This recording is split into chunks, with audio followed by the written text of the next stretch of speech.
की जंग वो नहीं जीत पाएगा। इसी वजह से अमेरिका पश्चिम एशिया से अपना बुरा बिस्तर समेट रहा है। ये रिपोर्ट देखिए।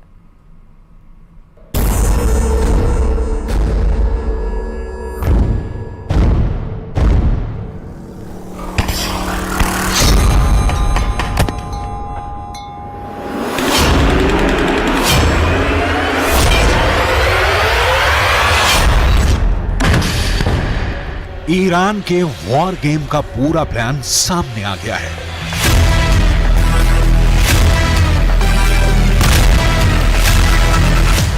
युद्ध के 70 दिन बाद पता चल गया है कि खुद ईरान ने इजरायल और अमेरिका के खिलाफ अपनी रणनीति से पर्दा उठाया है। ईरान ने बता दिया है कि उसका अगला वार क्या होगा, कहां होगा और कब होगा। ईरान ये तो पहले ही कह चुका है कि पश्चिम एशिया में बहुत बड़ा धमाका होने वाला है। ऐसा धमाका जो कयामत ला देगा, जो सब कुछ मिट्टी में मिला देगा, जिसे ना इजरायल रोक पाएगा न अमेरिका।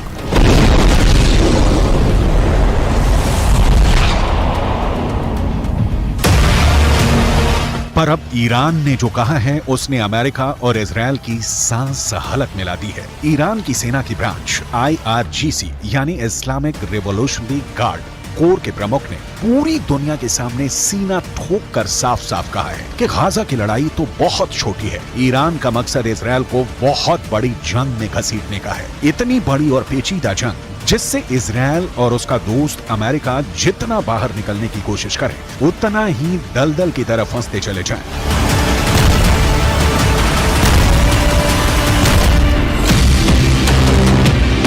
ईरान के इस वॉर गेम में तो गाजा बस एक शुरुआती पॉइंट है।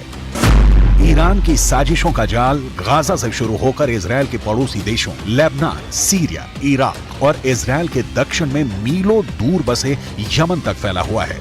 ईरान गाजा में तो हमास के पीछे खड़ा ही है, वो लेबनान में चरमपंथी संगठन हिजबुल्लाह से भी इजरायल पर हमला करवा रहा है और इजरायल के दूसरे पड़ोसी देश सीरिया में तो खुद ईरान मौजूद है। उसने वहां से इजरायल को घेर रखा है। सीरिया और इजरायल के बीच भी आए दिन हवाई हमलों की खबरें आ रही हैं और कुछ वक्त पहले इस लड़ाई में ताजा एंट्री हुई है यमन के हूथी विद्रोहियों की। अमेरिका ने अपने एयरक्राफ्ट कैरियर, लड़ाकू विमान और मिसाइल डिफेंस सिस्टम पश्चिम एशिया में तैनात किए तो ईरान ने यमन में अपने समर्थन वाले हूथी विद्रोहियों को इजरायल के पीछे छोड़ दिया। हूथी विद्रोही फिलिस्तीनियों का साथ देने के नाम पर इजरायल पर मिसाइल छोड़े जा रहे हैं। हूथी विद्रोहियों ने तो यमन के बगल में मौजूद लाल सागर को भी जंग का अखाड़ा बना दिया है। वो वहां से गुजरने वाले हर जहाज पर हमले कर रहे हैं।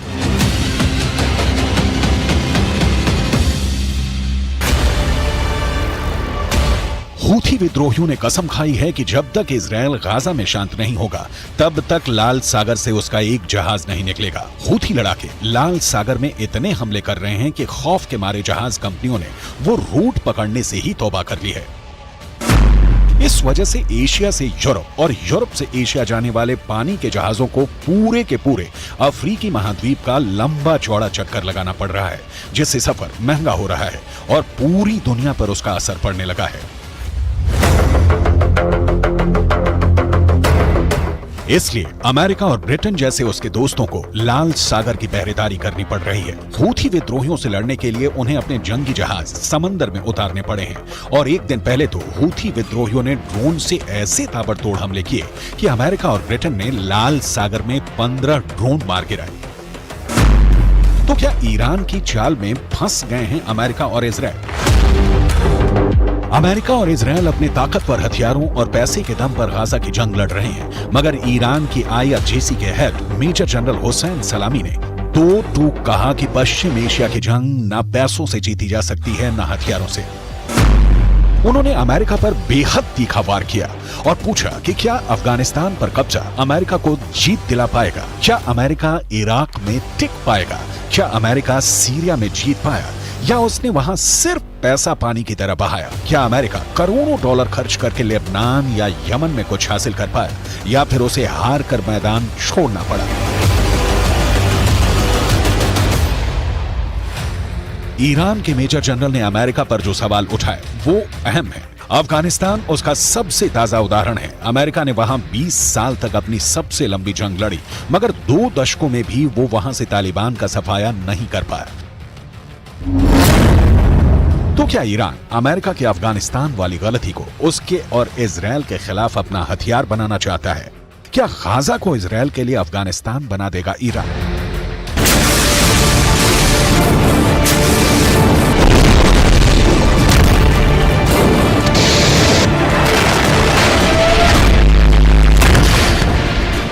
क्या ईरान इजरायल का वही हश्र करने वाला है जो इराक, अफगानिस्तान और सीरिया में अमेरिका का हुआ?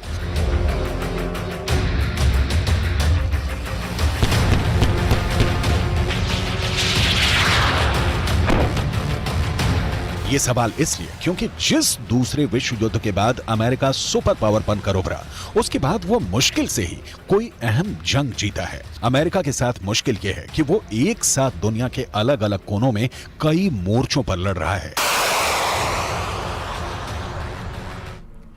और जयपुर से बड़ी खबर आपको बता दें, जेजेएम यानी कि जल जीवन मिशन में भ्रष्टाचार का महा बड़ा खुलासा हुआ है। एनजेजेएम की रिपोर्ट में बड़े भ्रष्टाचार का खुलासा हुआ है। एनजेजेएम की टीम ने की थी मामले की जांच। रिपोर्ट में भ्रष्टाचार और अनियमितताओं से पर्दाफाश हुआ है। बेहद घटिया गुणवत्ता सामग्री लगाए जाने का खुलासा हुआ। केंद्र की थर्ड पार्टी इंस्पेक्शंस के निर्देशों की धज्जियां उड़ी हैं। बड़ी खबर आपको बता रहे, इस बीच में जयपुर से बड़ी खबर, जेजेएम में महाभ्रष्टाचार का बड़ा खुलासा किया गया है। साफ हो गया कि घटिया सामग्री का सामान इस्तेमाल किया गया था। घटिया सामग्री के पाइप, जंक लगे हुए पाइप का इस्तेमाल किया गया था। लगातार जो जेजेएम के कार्यों में कई चौंकाने वाले खुलासे, प्लानिंग और डिजाइनिंग की सामने आई हैं। डीपीआर में भी भ्रष्टाचार, घटिया क्वालिटी के लगाए गए प्लास्टिक पाइप, बिना लैब टेस्ट के ही ये घटिया पाइप लगाए गए। ठेकेदारों को रंगीन बिलों का नियम के खिलाफ भुगतान किया गया है। जांच रिपोर्टों में भारी अनियमितताओं का एक बड़ा खुलासा हुआ है। एनजेजेएम की टीमों ने पेश की है जेजेएम के कामकाज की रिपोर्ट। और इस खबर पर हमारे संवाददाता राकेश जुड़े हैं। राकेश, आखिरकार खुलासा हो ही गया। जेजेएम के कार्यों में कई ऐसे अहम खुलासे हुए हैं। एक महाभ्रष्टाचार का पोल अब सामने आ गया है। राकेश, बिल्कुल, देखिए जिस तरीके से न्यूज 18 लगातार जल जीवन मिशन में भ्रष्टाचार के मामले उजागर करता रहा है, उसके बाद राष्ट्रीय जल जीवन मिशन जो केंद्र सरकार की एक बहुत बड़ी एजेंसी है, उसने इस जल जीवन मिशन के कार्यों की समीक्षा की है और जो रिपोर्ट आई है वो बेहद चौंकाने वाली है। चूंकि पिछली सरकार ने राजस्थान में जो जल जीवन मिशन के कार्य करवाए गए हैं, उन कार्यों में बहुत बड़े पैमाने पर भ्रष्टाचार हुआ है। यहाँ तक कि जहां पर जो स्टील के पाइप लगने थे, उन पाइपों की जगह प्लास्टिक के पाइप लगाए गए। और चौंकाने वाली बात यह है कि इन प्लास्टिक के पाइपों की गुणवत्ता भी जांच नहीं की गई। हाँ। और रनिंग बिलों का ही ठेकेदारों को भुगतान कर दिया गया। यानी जहां पाइप, जो लोहे का पाइप लगभग 2 से 2.5 हजार रुपए का एक अगर पाइप माने हम, तो वो उस पाइप की जगह एक 150 रुपए का पाइप लगाया गया और उसकी जांच के बिना ही भुगतान किए गए। साथ ही जो एक हमेशा डिजाइन और जो अप्रूवल का जो एक कंसेप्ट होता है, ड्राइंग डिजाइन, उसकी बिना अप्रूवल के ही निर्माण कार्य शुरू किए गए। यानी जो नींव रखी गई जल जीवन मिशन के कार्यों की, उनमें भी भ्रष्टाचार सामने आया है। जल जीवन मिशन के कार्यों के लिए एनजेजेएम की टीम ने राजस्थान के कई जिलों का दौरा किया। उन तमाम जिलों में जब जांच की गई तो ये सामने आया कि इस भ्रष्टाचार में सिर्फ ठेकेदार ही शामिल नहीं थे, बल्कि जलदाय विभाग के उच्च अधिकारी भी शामिल थे। क्योंकि जिस तरीके से भुगतान किया गया है कार्यों का, वहां पर थर्ड पार्टी इंस्पेक्शन के दिशा निर्देश जो है केंद्रीय जल शक्ति मंत्रालय ने जारी किए थे और थर्ड पार्टी इंस्पेक्शन के बाद ही इन बिलों का भुगतान होना था। लेकिन यहाँ राजस्थान में जो निर्माण कार्य हुए हैं, उनकी जांच के लिए थर्ड पार्टी के लिए मैन पावर ही नहीं था। यानी बिना कार्यों की गुणवत्ता, बिना निर्माण सामग्री की गुणवत्ता की जांच के ही जो अधिकारियों ने ठेकेदारों को बिलों का भुगतान किया है। इसमें सबसे बड़ी बात यह है कि जिन फर्मों को ब्लैकलिस्ट होना चाहिए था, एनजेजेएम की टीम ने अपनी रिपोर्ट में लिखा है कि ऐसे ठेकेदारों को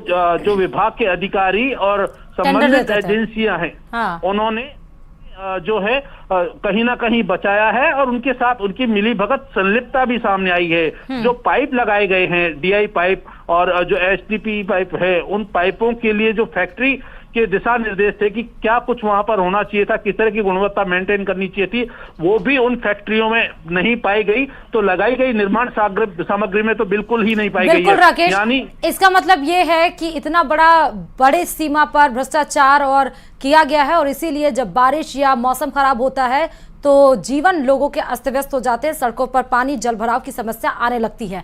बहुत बहुत शुक्रिया राकेश तमाम जानकारी देने के लिए इस खबर पर। तो JJM में महाभ्रष्टाचार का महाखुलासा हुआ है। नेशनल यानी कि केंद्र जल जीवन मिशन ने